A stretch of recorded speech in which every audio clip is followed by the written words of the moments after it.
এবার নিজের পাতা জালে নিজেই আটকে গেলেন শুভেন্দু অধিকারী। যে ছক তিনি কষেছিলেন মুসলিমদের আটকাতে, সেই ছকেই এবার কপাল পড়ল খোদ হিন্দু খামারিদের। কোরবানির হাটে এবার এক ভয়ঙ্কর হাহাকার। ক্রেতা নেই, বিক্রি নেই। কোটি কোটি টাকার গরু নিয়ে রাস্তায় রীতিমতো গড়াগড়ি দিয়ে কাটছেন হিন্দু ব্যবসায়ীরা। আর মুসলিমরাও জেদ বজায় রেখে পুরোপুরি গরু কেনা বন্ধ করে দিয়েছে। আর তাদের এই এক নীরব বয়কটের ধাক্কায় শুভেন্দুর গদি এখন থরথর করে কাঁপছে। আজ পশ্চিম বাংলার কোরবানির হাটগুলোর দিকে তাকালে সত্যিই চোখে পানি চলে আসবে। যে হাটগুলোতে আজ মানুষের ভিড়ে পা ফেলার জায়গা থাকার কথা না, সেখানে আজ রীতিমতো মাছি উঠছে।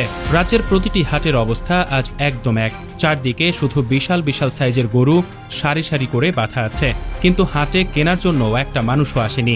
সারা বছর ধরে মাথার ঘাম পায়ে ফেলে রোদ বৃষ্টি মাথায় নিয়ে এই গরুগুলোকে সন্তানের মতো বড় করেছেন হিন্দু খামারিরা। তাদের বুক ভরা আশা ছিল কোরবানির হাটে গরু বেচে পকেটে অনেকগুলো টাকা নিয়ে হাসি মুখে বাড়িতে ফিরবে, পরিবার পরিজন নিয়ে শান্তিতে দুটো ডাল ভাত খাবে। কিন্তু আজ তাদের সেই আশায় একেবারে জল ঢেলে দেওয়া হয়েছে। আজ সকাল থেকে হাটে বসে থেকে একটা গরুও বেচতে পারেনি এই গরিব মানুষেরা। মনের চরম দুঃখে এই হিন্দু ব্যবসায়ীরা আজ হাটের রাস্তায় রীতিমতো গড়াগড়ি দিয়ে হাউমাউ করে কাটছে। এতগুলো টাকা একেবারে পানিতে গেল ভেবে অনেকেই বুক চাপড়াচ্ছে। তারা ব্যাংক থেকে আর গ্রামের এনজিও থেকে অনেক চড়া সুদে লোন নিয়ে এত বড় খামার করেছিল। এখন বাজারে গরু বিক্রি না হলে তারা লোনের কিস্তি কিভাবে দেবে, সেই চিন্তায় হিন্দু খামারিরা একেবারে পাগল হয়ে যাচ্ছে। হাটের মধ্যে আজ কেবল হিন্দু খামারিদের কান্নার আওয়াজ আর হাহাকার শোনা যাচ্ছে। আর এই কান্নার জন্য তারা আজ সরাসরি গালমন্দ করছে নতুন সরকার শুভেন্দুকে। হিন্দু ব্যবসায়ীরা খুব ভালো করেই বুঝতে পারছে যে শুভেন্দুর এই মাতব্বরের কারণেই আজ তাদের এমন চরম করুণ দশা। তারা আজ হাড়ে হাড়ে টের পাচ্ছে যে মমতাকে ভোট না দিয়ে কত বড় বোকামি করেছে তারা। মমতার আমলে অন্তত শান্তিতে ব্যবসা করে দুমুঠো ভাত খাওয়ার উপায় ছিল, কিন্তু আজ শুভেন্দুর গদিতে বসার কারণে হিন্দু খামারিদের পেটে একেবারে সরাসরি কোষে লাথি পড়েছে। আজকের হাটে এমন মাছি ওড়ার আর খা খা করার পেছনে আসল কারণ হলো মুসলিম সমাজের একটা বিশাল বড় সিদ্ধান্ত। তারা এবার একদম পরিষ্কার করে জানিয়ে দিয়েছে যে একটা উৎসব পালন করতে গিয়ে তারা কোনোভাবেই জেলে যাবে না। নতুন সরকার একেবারে উৎসবের আগে এমন এক আজব নিয়ম করে দিয়েছে যা শুনলে যে কারো মাথা ঘুরতে বাধ্য। সরকারি নোটিশে বলা হয়েছে যে উৎসবের জন্য কোনো ভালো, সুস্থ বা সুন্দর গরু কেনা যাবে না। শুধুমাত্র বুড়ো, দুর্বল বা বাচ্চা দিতে পারে না এমন গরু কিনতে হবে, আর সেটাও আবার পুলিশের বিশেষ কাগজ আর ডাক্তারের অনুমতি নিয়ে কিনতে হবে। এমন উদ্ভট কথা শুনে মুসলিম ক্রেতারা একেবারে ভড়কে গেছে, কারণ তাদের ধর্মে একদম সাফ বলা আছে সবচেয়ে ভালো আর নিখুঁত পশু দিয়ে এই ধর্মীয় কাজ করতে হবে। কিন্তু সুস্থ গরু কিনলেই আজ পুলিশ সোজা হাজতে ভরার ভয় দেখাচ্ছে। কড়া গলায় বলা হয়েছে এই নিয়ম না মানলে সোজা 6 মাসের জেল আর সাথে বিশাল অঙ্কের টাকা জরিমানা দিতে হবে। জেলের এই ভয়ঙ্কর কথা শুনে মুসলিমরা একেবারে চুপসে গেছে। তারা কোনোভাবেই চায় না শুধু শুধু জেলের ঘানি টানতে, মানে উৎসব করতে গিয়ে কেউ পুলিশের ঝামেলায় জড়াতে চায় না। তাই পশ্চিম বাংলার মুসলিমরা হাটে যাওয়াই পুরোপুরি বন্ধ করে দিয়েছে। তারা ঠিক করেছে যে জেলের ভাত খাওয়ার চেয়ে তারা গরু কেনাই একেবারে বাদ দেবে। তাদেরই জেদের কারণেই আজ হাটের এমন করুণ অবস্থা। কোনো রকম গলাবাজি ছাড়া এমন কড়া জবাব সরকার স্বপ্নেও ভাবেনি। মুসলিমরা আজ নাছোড়বান্দা হয়ে বসে আছে।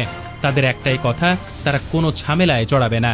আর তাদেরই একটা চালেই আজ রাজনীতির সব হিসাব নিকাশ একেবারে উল্টে গেছে। সরকার ভেবেছিল ভয় দেখালে কাজ হবে, কিন্তু আজ ফল হলো ঠিক উল্টো। তবে হাটের এই চরম হাহাকারের সবচেয়ে বড় মাসুল গুনছে সাধারণ গরিব হিন্দু খামারিরা। তারা এত কষ্ট করে দামি দামি খাবার খাইয়ে গরুগুলোকে বড় করেছে। এখন হাটে একটা গরুও বিক্রি না হওয়ায় এই গরুগুলোকে আবারও ট্রাকে করে বাড়িতে নিয়ে যাওয়া তাদের জন্য বিশাল চ্যালেঞ্জ হয়ে দাঁড়িয়েছে। এতগুলো গরুকে প্রতিদিন খাবার দেওয়ার মতো টাকা তাদের পকেটে নেই। অনেকে তো হাটে বসে কেঁদে কেঁদে দিশেহারা হয়ে পড়েছে, কারণ এনজিওর লোকেরা আর ব্যাংকের অফিসাররা ইতিমধ্যেই টাকার জন্য বাড়তি তাগাদা দিতে শুরু করে দিয়েছে। নোটিশের পর নোটিশ আসছে বাড়িতে। এই গরিব মানুষগুলো এখন ঋণের দায়ে একেবারেই পথে বসে গেছে। কোটি কোটি টাকার ব্যবসা আজ চোখের সামনে মাটির সাথে মিশে গেল। আর এই পুরো ঘটনার কারণে আজ শুভেন্দু অধিকারীর গদি রীতিমতো থরথর করে কাঁপছে। কারণ যে হিন্দু ভোটের জোরে তিনি গদিতে বসেছিলেন, আজ সেই হিন্দুরাই তার উপর সবচেয়ে বেশি রেগে আছে। হিন্দু খামারিরা আজ হাটে বসে খোলাখুলি বলছে যে শুভেন্দুর এই খামখেয়ালির কারণেই তাদের আজ পথে বসতে হলো। সত্য কথা হলো, পেটে টান পড়লে মানুষ কোনো রাজনীতি বোঝে না। খামারিরা এখন খুব ভালোভাবে বুঝতে পারছে যে ধর্মের নামে খেলা খেলতে গিয়ে আজ তাদেরকেই বলির পাঠা বানানো হয়েছে। হিন্দুরা আজ বুঝতে পারছে যে এই নতুন সরকার তাদের ভালো তো করেইনি, উল্টো তাদের ভাতে মারার সব ব্যবস্থা একদম পাকা করে দিয়েছে। সাধারণ মানুষের এই ক্ষোভ যখন একসাথে ফেটে পড়বে, তখন শুভেন্দুর গদি আর কোনোভাবেই আস্ত থাকবে না। আজ হাটের ধুলোয় যে হিন্দুরা কাছে, কাল তারা রাজপথে নামলে পুলিশ দিয়ে তাদের আর আটকানো যাবে না। সরকার ভেবেছিল এই আজব নিয়ম করে তারা হয়তো বিশাল বড় ফায়দা লুটবে। তারা ভেবেছিল পুলিশ দিয়ে জেলের ভয় দেখালে মুসলিমরা হয়তো ভয় পেয়ে তাদের কথা শুনবে। কিন্তু আজ কোরবানির হাটের চেহারা প্রমাণ করে দিল যে সরকারের সেই পাতা ফাঁদে আজ সরকার নিজেই খুব বাজেভাবে ফেসে গেছে। মুসলিম সমাজ আজ তাদেরকে স্রেফ বুড়ো আঙ্গুল দেখিয়ে দিয়েছে। তারা গরু কেনা পুরোপুরি বন্ধ করে দিয়ে যে দাঁত ভাঙা জবাব দিয়েছে, তাতে নবান্নের কর্তাদের আজ রীতিমতো ঘাম ছুটছে। আর অন্যদিকে হিন্দু খামারিদের কোটি কোটি টাকার এত বড় ক্ষতি হওয়ায় খোদ হিন্দুদের তরফ থেকেই আজ প্রবল চাপের মুখে পড়েছে সরকার। আজ হিন্দুরা একজোট হয়ে রাজপথে নামার জোরালো প্রস্তুতি নিচ্ছে। তারা আজ বুঝতে পারছে মমতাকে ক্ষমতা থেকে সরিয়ে তারা নিজেদের পায়েই কুড়াল মেরেছে।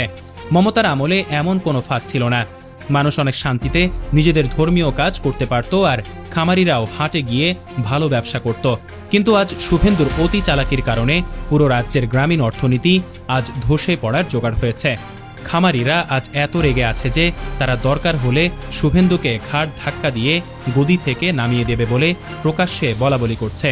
এই একটা ঘটনা একেবারে পরিষ্কার প্রমাণ করে দিল যে খেটে খাওয়া মানুষের সাথে চালাকি করলে তার ফল কত খারাপ হয়। যে ফাঁদ মুসলিমদের জন্য পাতা হয়েছিল, সেই ফাঁদে আজ হিন্দুরা আটকে যাওয়ায় সরকারের পুরো পরিকল্পনা একেবারে ভেস্তে গেছে।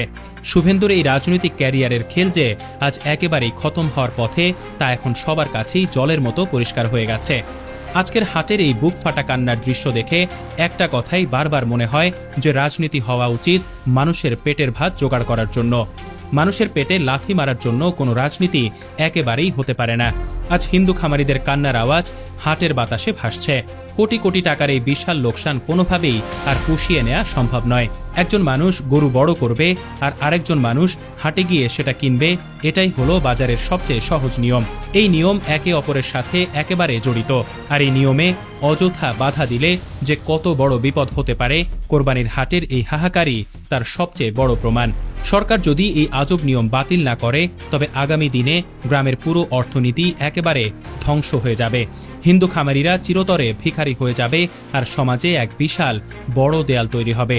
মুসলিমরা আজ জেলের ভয়ে গরু না কিনে যে নীরব বয়কটের খেল দেখিয়েছে, তা একটা বড় শিক্ষা হয়ে থাকবে। তারা দেখিয়ে দিয়েছে যে মাথা গরম না করেও শুধু জেদ বজায় রেখে কিভাবে সরকারের ষড়যন্ত্র একেবারে মাটির সাথে মিশিয়ে দেয়া যায়। অন্যদিকে হিন্দু খামারিদের এই কান্না প্রমাণ করে যে মারামারি আর ফাপড়বাজি কখনোই সাধারণ মানুষের পেটের ভাত জোগাতে পারে না। আজ যদি সরকার চোখ বন্ধ করে বসে থাকে, তবে এই চরম ক্ষোভ আগামীতে এমন এক বিশাল আন্দোলনের সৃষ্টি করবে, যার ধাক্কায় নরেন্দ্র মোদীর গদি চিরতরে মাটিতে লুটিয়ে পড়বে।